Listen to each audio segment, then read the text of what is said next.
Voilà pour le rappel des titres de l'actualité. Dans un instant, on se retrouve dans Punchline sur CNews et sur Europe 1. Notre invité exceptionnel, c'est Bernard-Henri Lévy, de retour d'Ukraine. Qu'a-t-il vu sur place? Il nous le raconte dans un instant. À tout de suite. On se retrouve dans Punchline sur CNews et sur Europe 1 avec notre invité ce soir, Bernard-Henri Lévy. Bonsoir. Bonsoir. Vous rentrez d'Ukraine, vous étiez l'envoyé spécial de Paris Match qui consacre plusieurs pages dans le numéro qui sort demain à ce que vous avez vu. Vous étiez dans la région d'Odessa. Qu'est-ce que vous avez ressenti? Qu'est-ce que vous avez vu de la situation de cette ville qui est clé, qui pour l'instant est relativement épargnée par l'armée russe, mais qui peut, si les villes alentours tombent, devenir une autre ville martyre comme Mariupol? D'abord, elle est déjà ciblée, parce qu'elle est, elle est ciblée par la terre, elle est ciblée par les airs et par la mer. Il y a en face d'Odessa une escadre russe qui tire à peu près toutes les nuits, qui lance des missiles, à la fois pour terroriser la population civile, pour les obliger à partir, pour tester les résistances et les défenses ukrainiennes et pour faire des dégâts. Donc elle est relativement épargnée, mais pas totalement. Et ce que j'ai vu, c'est au fond, comme dans toute cette Ukraine martyre et magnifique, c'est une résistance incroyable des populations civiles. C'est une des choses que je raconte dans ce reportage, parce que ça m'a vraiment bouleversé. Ça ne peut que bouleverser un Français, d'ailleurs, avec notre culture et notre passé de l'histoire de la résistance. C'est une résistance magnifique de la société tout entière. On va justement écouter quelques habitants de Mykolaïv. C'est à quelques kilomètres d'Odessa. C'est le dernier verrou, en vérité, qui retient l'armée russe de déferler sur Odessa. Écoutez leur résilience, leur façon de dire « nous allons rester sur place car c'est chez nous ». Ma mère vivait ici, elle était ici sur le lit. Environ un tiers de la pièce était en feu. Mon plus jeune fils et moi avons couru et l'avons sorti en un seul morceau, Dieu merci. On sait comment se réconforter ici. Nous faisons des crêpes, apportons de la confiture ou des boîtes de conserve maison. Nous restons ici de toute façon, parce que je suis chez moi et je ne partirai pas d'ici. Bernard-Henri Lévy, la nation ukrainienne s'est révélée à la lumière de ce conflit, de cette invasion russe, où elle existait déjà? Elle existait déjà. La nation ukrainienne, elle est plus ancienne que la nation russe, d'abord, historiquement. Depuis 2014, depuis la révolution du Maïdan, elle s'était constituée. La place du Maïdan à Kiev, c'était comme la place de la Bastille pour la Révolution française. C'est vraiment la constitution d'un peuple souverain. Mais là, en revanche, ce qui est en train de s'opérer, c'est cette insurrection populaire massive contre laquelle les Russes ne peuvent rien. La seule chose, vous savez, on raconte les chancelleries, la diplomatie, Xi Jinping qui parle à Poutine. Tout ça, ça ne compte pas face à ce que j'essaye de raconter dans Match, c'est-à-dire un peuple qui se soulève, un peuple qui dit non, un peuple qui dit, comme le peuple ukrainien, comme je l'ai vu à Odessa, je préfère prendre le risque de mourir debout que de vivre à genoux. Ça, Poutine ne peut rien contre ça. Les malheureux tankistes russes qu'il envoie comme de la chair à canon et qui se font carboniser dans leurs chars ne peuvent rien contre cet héroïsme des gamins que je décris qui fabriquent des cocktails Molotov, des femmes qui montent au front et qui se battent à leur manière, de cette garde territoriale constituée de jeunes gens ou de vieux messieurs qui n'ont parfois jamais tenu une arme de leur vie, mais qui se révèlent des résistants redoutables. Les Russes ne peuvent rien contre ça. Et si Poutine, aujourd'hui, je crois, a perdu, c'est à cause de cette résistance du peuple ukrainien, en particulier celle que j'ai vue, moi, à Odessa. De quoi ont besoin les Ukrainiens aujourd'hui? Est-ce que le président Zelensky demande des armes, demande des avions, ce que l'OTAN et les alliés ne lui donneront pas sous peine d'entrer en conflit direct avec la Russie? De quoi ont-ils besoin? Ils ont besoin d'armes, en tout cas. Vous savez, c'était le mot d'ordre de nos grands-pères, ceux qui avaient vu monter la menace fasciste et nazie. Ils disaient des canons, des avions pour l'Espagne. À l'époque de Léon Blum, en 1936, il y avait quelques femmes et hommes en France et dans toute l'Europe qui scandaient des canons, des avions pour l'Espagne. Aujourd'hui, le président Zelensky et ses combattants et sa population ont besoin de canons et d'avions pour, comme il dit, fermer le ciel. Les avions, vous saviez que c'est impossible. Si nous envoyons des avions, ils rentreront en conflit direct avec les avions russes. Écoutez, vous savez, on a un risque de Troisième Guerre mondiale. Je ne crois pas. Pour l'instant, il y a une chose certaine, c'est qu'on est tétanisé, pétrifié de terreur par Poutine. Ça, c'est sûr. Et ça, c'est pas un risque, c'est déjà une réalité. Donc vous pensez qu'on aura et le déshonneur et la guerre? Je pense qu'on est sur ce chemin. Enfin, on pourrait être sur ce chemin-là pour l'instant, tout de même. Oui. La communauté internationale s'est réveillée. Biden a enfin prononcé les mots forts qui convenaient en disant que Poutine était un criminel de guerre et méritait de finir à La Haye. Et la France est en pointe depuis le premier jour dans le soutien à Zelensky et dans la livraison d'armes. Et on le dit, ce qui est bien, ce qui est juste, on le fait pas sous la table. On apporte les armes vraiment. Donc la communauté internationale s'est réveillée. Mais si d'aventure nous entrions dans la logique de il faut que les Ukrainiens négocient, il faut leur tordre le bras, etc., je pense qu'on aurait le déshonneur et la guerre, oui. L'impuissance des Occidentaux, elle n'est-elle pas traduite par ces images du président Zelensky qui s'adresse par vidéoconférence au Parlement, à tous les parlements? Demain, ce sera le Parlement français qui va l'applaudir, la main sur le cœur, puis qui finalement ne pourra pas faire grand-chose en réalité. Écoutez, d'abord, la grande image, c'est pas l'impuissance, c'est Zelensky. Hein, cet homme que tout le monde prenait pour un clown et qui se révèle un chef de guerre. Tout le monde pensait que c'était Coluche et c'est Churchill. Ça, c'est la grande image. Churchill, hein. Vous allez jusqu'à la comparaison avec Churchill. Écoutez, moi, quand je vois ce jeune homme, ce chef d'État en sursis, sur lequel pèse une menace de mort, que les commandos Wagner cherchent à travers Kiev. Quand je le vois, tête découverte, seul, dans les rues de Kiev, s'adresser au monde avec ces paroles magnifiques, pardon, mais ça me rappelle en effet Churchill dans les rues de Londres à l'automne 1940, aux pires heures du Blitz. C'est, toutes choses étant inégales par ailleurs, c'est la même situation. Oui, il y a quelque chose de churchillien dans cet homme. Mais d'ailleurs, les hommes retrouvent il y a une mémoire de l'infamie et il y a une mémoire de la résistance. Il y a un des personnages dans mon reportage de match, là, le gouverneur de la région d'Odessa. D'Odessa, oui. Monsieur Marchenko, on vous a reproché d'ailleurs de l'avoir rencontré. Mais des imbéciles m'ont reproché de l'avoir rencontré. Il aurait fait partie du bataillon Haïdar, accusé de crimes de guerre par Amnesty International. Il a commandé le bataillon Haïdar au moment où le bataillon Haïdar, qui est un bataillon de volontaires, il l'a commandé au moment où il s'est incorporé à l'armée régulière ukrainienne et où il l'a purgé des quelques éléments, en effet, peu recommandables qui avaient pu s'y incorporer. Parce que l'histoire des résistances, c'est toujours comme ça. C'était comme ça en France, c'est comme ça dans le monde entier. Les résistances, à leur début, elles prennent tout. Elles prennent les hommes et les femmes qui peuvent se battre. On ne leur demande pas à quel camp politique ils appartiennent. Et parfois, en effet, se glissent des gens épouvantables. Et il y avait dans certains bataillons de volontaires ukrainiens en 2014, bataillon Azov, plus que le bataillon Haïdar derrière, il y avait des néofascistes. Lui, gouverneur Marchenko, est un type formidable. Et lui me dit, et je ne suis pas sûr qu'il en ait été conscient, il me dit à un moment donné cette phrase que je rapporte dans Match, il y a un pacte séculaire entre Odessa et la France. Ben ça, c'est la phrase du général de Gaulle, le pacte entre la liberté et la France. Vous restez avec nous, on fait juste le rappel des titres. Il est 18h45, Bernard-Henri Lévy, on continue à parler de ce que vous avez vu sur place en Ukraine. À tout de suite.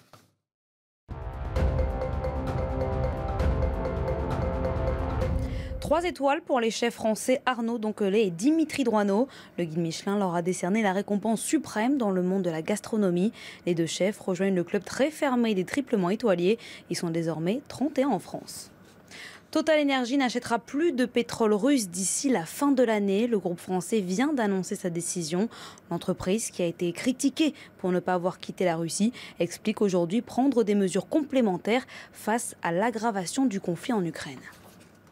Et justement, nouvelle livraison d'aide d'urgence vers l'Ukraine. Un convoi de 100 pompiers français va acheminer demain 11 véhicules d'incendie, 16 de secours et 50 tonnes de matériel sanitaire. Des livraisons d'une valeur de plusieurs millions d'euros.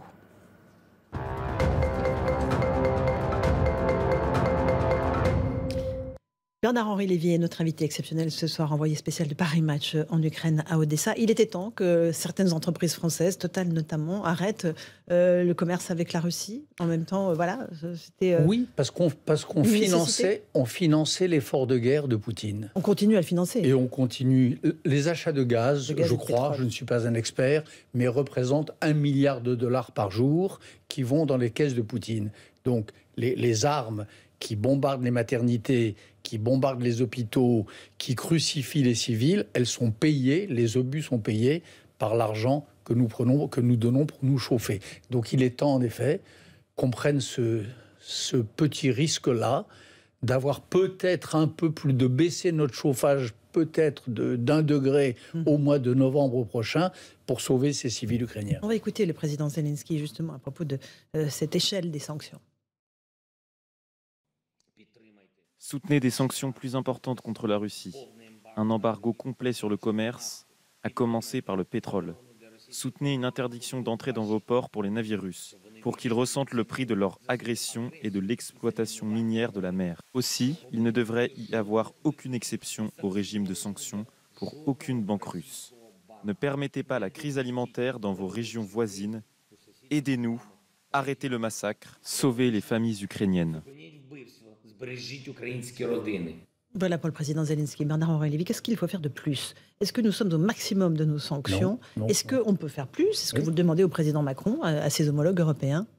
Il faut faire exactement ce que vient de dire ce magnifique Volodymyr Zelensky. Il faut arrêter d'acheter du gaz.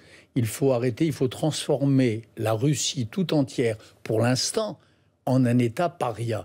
Et je vous dis ça, vous savez, Dieu sait si... Moi, j'ai été nourri j'ai passé ma jeunesse à me battre pour les dissidents russes, à tenter de relayer la parole en Occident de Solzhenitsyn, de Sakharov, de tous ces dissidents. Mais aujourd'hui, compte tenu de ce que la Russie est devenue sous la férule de Poutine, il faut la transformer en État paria. Une espèce d'immense...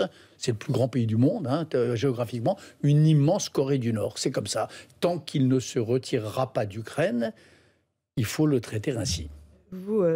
Vladimir Poutine a beaucoup utilisé l'argument de la dénazification de l'Ukraine. Vous dites que l'antisémitisme, la question de l'antisémitisme est absolument centrale en Ukraine? Oui. Parce qu'il y a eu de l'antisémitisme.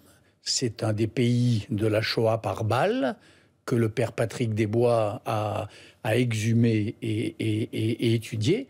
Et c'est un des pays où le travail de mémoire, où le travail de deuil, où le retour sur les crimes commis en commun a été le plus loin. Il se trouve que j'étais au 75e anniversaire de la tuerie de Babi-Yar, qui est un des lieux de la Shoah par balle. J'étais là, je représentais le président Hollande. Et j'ai eu l'occasion, j'ai fait un discours, mais surtout j'ai beaucoup parlé avec les rescapés, les survivants, les enfants des survivants et les enfants des bourreaux. Eh bien, j'affirme que ce pays, qui est aussi l'un des pays du monde où il y a eu le plus de justes, c'est-à-dire le plus de sauveurs de juifs, il a fait ce travail sur lui-même. Et d'ailleurs, la meilleure preuve, c'est que qui a-t-il élu président de la République il y a 2 ans? Ce jeune homme dont nous avons déjà parlé depuis le début de cette conversation, ce juif de l'oblast de Dnipropetrovsk qui s'appelle Volodymyr Zelensky. Voilà, c'est la preuve, c'est un signe en tout cas, c'est un signe, les preuves, il y en a beaucoup d'autres, que cette mémoire noire de l'Ukraine, elle a été beaucoup mieux exorcisée que par exemple en Russie. La médiation d'Israël, du Premier ministre israélien, est pour ces raisons-là, notamment, l'une des plus efficaces aujourd'hui? Je ne sais pas. D'abord, je ne sais pas si c'est la plus efficace. Je ne suis pas dans les arcanes de la diplomatie. Et je ne sais pas si le problème, c'est une médiation. Vous savez, à l'époque de l'hitlérisme, est-ce qu'il fallait faire une médiation entre l'Angleterre et l'Allemagne? Non, il fallait vaincre l'Allemagne. Il fallait la vaincre. Pour la sécurité du monde, pour la sécurité de l'Europe, il fallait que l'Allemagne soit chassée de France. Il fallait que l'armée allemande soit vaincue. Alors, ce n'est pas la même chose. Poutine, ce n'est pas Hitler. Mais enfin, les méthodes, le discours, etc. Aujourd'hui, il faut que l'Ukraine gagne. C'est pas il faut d'abord, bien sûr, arrêter la guerre et que ces souffrances horribles s'arrêtent. Mais le vrai but que nous devrions tous poursuivre pour l'Ukraine, pour nous-mêmes, pour nos enfants, pour le futur de l'Europe, c'est que Zelensky gagne, c'est que l'Ukraine redevienne souveraine, c'est que Poutine rentre reflue dans ses frontières. Quitte à garder la Crimée et le Donbass, c'est ce que disait le président Zelensky. Je suis prêt à discuter de ça. Voilà, on ouvre les négociations. En tout cas, c'est à lui de le dire. Je ne suis pas partisan que des médiateurs, et encore moins des observateurs, aillent lui donner des leçons. De rien du tout. Il n'a pas de leçons à recevoir. Cet homme qui se bat pour nous, cet homme qui se bat avec le drapeau de nos valeurs, cet homme qui est probablement plus européen dans l'âme que la plupart d'entre nous, il n'a de leçons à recevoir de personne. Alors s'il décide de lâcher la Crimée, ça c'est son problème. Mais moi je pense que ce qui devrait animer les responsables occidentaux, les responsables du monde libre, c'est un souci, que l'Ukraine gagne et que la Russie perde. Pas qu'il y ait un compromis entre les deux. Peut-être ça finira comme ça, mais c'est pas souhaitable parce que un compromis entre Zelensky et Poutine, ça veut dire de nouveau une autre forme de désordre, de chaos ou de guerre dans 6 mois, dans 1 an, dans 2 ans. Et si c'est pas avec l'Ukraine, ça sera avec la Moldavie, ça sera avec la Pologne, ça sera avec les pays baltes. Que répondez-vous à ceux qui disent finalement, on n'a pas écouté ce que nous disait Poutine depuis 2014, on aurait dû dialoguer un peu plus, on aurait dû entendre ce qu'il disait sur le glacis dont il voulait entourer ses frontières? Non, attendez. Moi je dis qu'on n'a pas suffisamment écouté les hommes libres, les journalistes, les âmes émancipées de Russie, qui nous disaient « Faites attention à Poutine, vous êtes en train de vous faire rouler dans la farine. » Nous n'avons pas suffisamment écouté nos amis polonais, qui nous alertent depuis très longtemps. Nous n'avons pas suffisamment écouté les Ukrainiens. Moi, ça fait 8 ans que, juste parce que j'écoute les Ukrainiens, je dis à qui veut bien m'entendre qu'il y a un danger imminent et mondial qui s'appelle Vladimir Poutine. Je le dis depuis des années. Et je le dis parce qu'encore une fois, j'écoute les gens, mes amis de Vilnius, mes amis de Cracovie ou mes amis de Kiev. C'est ça qu'on n'a pas... C'est ce que je dis là encore dans ce reportage de match. On n'a pas assez écouté les lanceurs d'alerte, notamment ukrainiens, qui nous disaient « Faites attention à Poutine ». Pour lui et pour vous, il est dans une logique jusqu'au boutiste, Vladimir Poutine?